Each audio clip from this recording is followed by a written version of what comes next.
People in all locations of the world think their own lives are boring, or they can't see why it would be interesting or why it's important. If you spend time with a family or a person or a small community, a household, you can see the narrative quite clearly.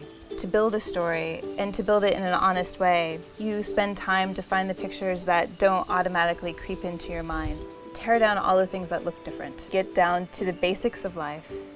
And then add a little bit of what is different, but in a subtle way that makes the person and their actual life stand out first and their circumstances come out second. Because if you can't get people to relate to a person first, you're never going to get a person from a different community to care about what they're going through.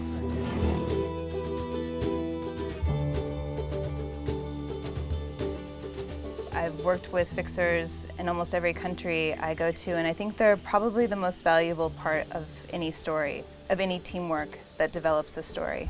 Do you know her name? She will skip it. And did he work with the trees at an early age then? You go to a beautiful place like Bali and you see this kind of exotic visual template, and you have to go beyond that, dig deeper to actually see what people are really, really like. Is he flying a kite right there? Which one? Can we pull over? I can hear. Yeah. Yeah, look at this kite. It's great.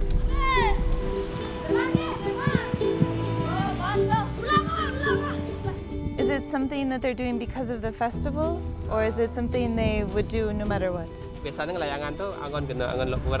Fixers fill you in on all the nuances that you may not know, the history, the theory of life that people have in different countries. You need that introduction, that intimate interpretation of a place.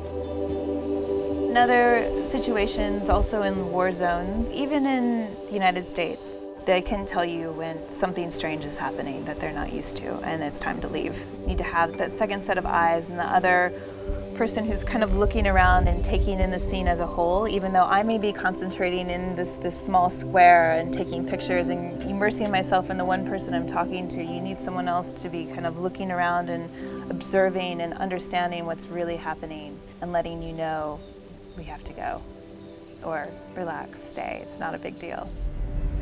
Wayan is a fixer who's been working with journalists for about 10 years now.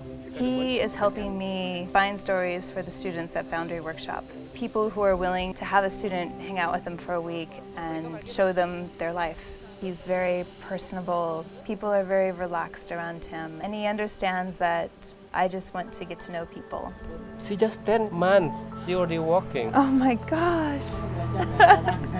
In my class, I try to stress intimacy with a specific family or community. I even encourage them to try to spend the night with a family. When you spend that much time, you can really start to tell a truer story. Hi, I'm Andrea. Hi, nice to meet you.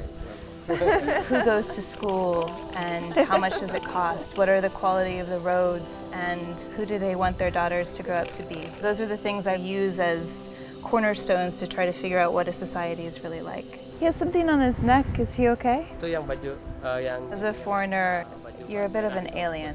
And you have to kind of own that at first and then slowly get people to realize that you're a journalist, that we really want to see what their lives are like. Is it easy to go to the doctor here? And I think that takes some time and it takes trust. And Wayan's very good at getting people to understand that. He understands who is approachable, who isn't, what might really be going on and what people aren't saying. And I think fixers in general have to have that ability to see beyond the obvious, the nuances of life that really can define it or confuse you. There are places where people appreciate fixers more. There are some magazines that actually list them as contributors, and I wish that more people would do that because fixers can become the most important part of any story.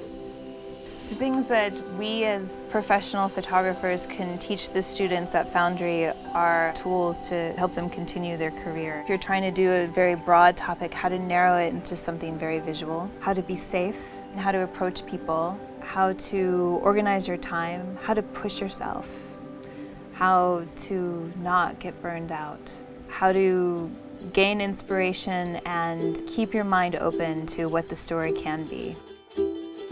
Almost every story gives you dead ends and gives you frustrations, and you know you're trying to find X, Y, and Z and you just can't find it. The thing I love to do the most in those situations is just to get lost. Just to give it up, let go of the control. And sometimes that means you have to have the luxury of time, but to get in a traffic jam and just enjoy it for what it is, or to go down a road not knowing where it's leading, eventually find yourself on a lake right at sunset, meeting beautiful people who are just hanging out. Letting life unfold and just getting lost in a place is the best way for me to stay inspired. You never know who you're going to run into and what stories you're going to find.